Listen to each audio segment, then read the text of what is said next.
ఆంధ్రప్రదేశ్ రాజకీయాల్లో దేశం మొత్తం ఒక రకమైతే ఆంధ్రప్రదేశ్లో చాలా ప్రత్యేక పరిస్థితులు, అబద్ధాన్ని నిజం, నిజాన్ని అబద్ధం, రకరకాల పరిస్థితుల్లో కులం కార్డు వాడటం అనేది విపరీతమైన ధోరణిలో ఇప్పటికీ కొనసాగుతూనే ఉంది.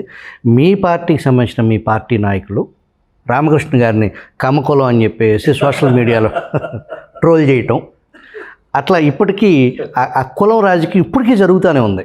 నిన్న ఎవరో ఒక ఊళ్ళో ఒక 2 కుటుంబాలకు సంబంధించిన 2 కులాలకు సంబంధించిన గొడవ, దాన్ని ఇటు పవన్ కళ్యాణ్ని, అటు చంద్రబాబు నాయుడు ప్రభుత్వాన్ని, చంద్రబాబు నాయుడు కులాన్ని, పవన్ కళ్యాణ్ కులాన్ని దూషిస్తూ కమ్మ అధికారంలోకి రావడం కోసం కాపులు పనిచేస్తే కాపులను మోసం చేశారు, పవన్ కళ్యాణ్ కూడా చంద్రబాబు నాయుడు మోచేతి నీళ్ళు తాగుతున్నాడు అనేలాంటి ఒక విష ప్రచారాన్ని పూర్తి స్థాయిలో గత 2 రోజుల నుంచి విపరీతంగా జరుగుతుంది.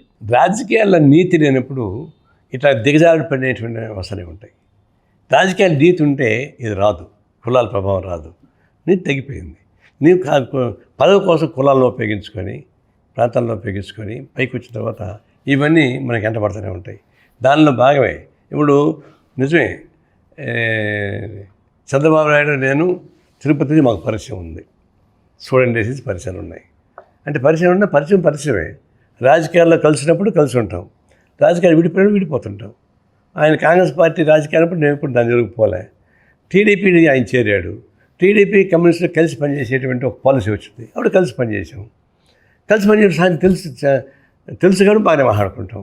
ఆ తర్వాత 2004 వరకు చంద్రబాబు నాయుడుకి వ్యతిరేకంగా రాజశేఖర్ని సపోర్ట్ చేస్తూ కమ్యూనిస్టులు నిలబడినాం. ఆనాడు కూడా నాకు ఇదే కదా.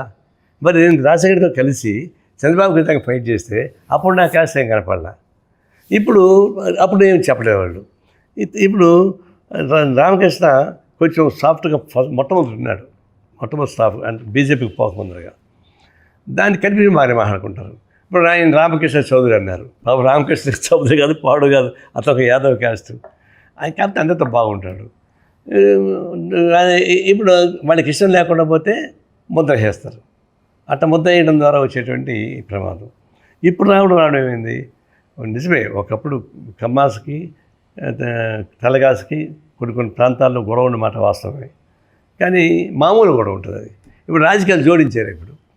ఇప్పుడు పవన్ కళ్యాణ్ దీనికి వెళ్ళిన తర్వాత పవన్ కళ్యాణ్కు చంద్రబాబు కింద, ఇప్పుడు చంద్రబాబు నాయుడు, పవన్ కళ్యాణ్, లోకేష్ ఎంత ఫ్రెండ్షిప్గా ఉన్నా కిందికి వచ్చే కాడికి ఎవరు జనం వాళ్ళకు ఉన్నారు కదా, ఎవరి క్యాస్ట్ వాళ్ళకు ఉంది కదా. వాళ్ళకి పని కానిప్పుడు దీన్ని అడ్డం కొడుతుంటారు. వాళ్ళు అనుకుని రాకపోతే, ఇప్పుడు మొన్న ఈరోజు ఒకటి చూసా, అతను జనసేనలో ప్రముఖంగా ఉన్నవాడే, విజయవాడ. అతను ఎమ్మెల్యే సీటు కోసం ప్రయత్నించిన వాడే. ఆయనకు ఎమ్మెల్యే సీటు రాకపోతే పోయి వైసీపీలో చేరినాడు. ఇప్పుడు పవన్ కళ్యాణ్ గురించి ప్రీతంగా తిడుతున్నాడు, క్యాస్ట్ గురించి బలి తిడుతున్నాడు. ఇవన్నీ కూడా వాళ్ళ ఎవరికైతే సంతృప్తి పరచలేమో వాళ్ళు క్యాస్ట్ని ఉపయోగించి తిట్టుకోవడం మొదలుపెట్టారు. క్యాస్ట్ని ఇంకా ఇన్ఫ్లుయెన్స్ చేయడానికి ప్రయత్నిస్తున్నారు. అందులో బాగా మీరు చెప్పేటకి 2 రోజులుగా మొత్తం ఇది పోయినాయి. ప్రజా వ్యతిరేక పాలన పోయింది, ఈ పెన్షన్ సిస్టమ్ పోయింది, రైతు సమస్య వెళ్ళిపోయింది, విశాఖపట్నం స్టీల్ ప్లాంట్ పక్కకి పోయింది, రాయలసీమ వెనకబడిన ప్రాంతానికి అభివృద్ధి వెనక్కిపోయింది. ఇవన్నీ పోయి ఈ క్యాస్ట్ అడ్డం పెట్టి మొత్తం కొట్టేస్తున్నారు. అంటే అసలు సమస్య పక్కదాన్ని పెట్టడానికి ఉపయోగపడే పద్ధతిలో ఈ క్యాస్ట్ని తీసుకు అడ్డం పెడుతున్నారు. ఇది చాలా ప్రమాదకరమైన ద్వారా అది వాటిని ఖండించాలి జాగ్రత్తగా వాళ్ళు.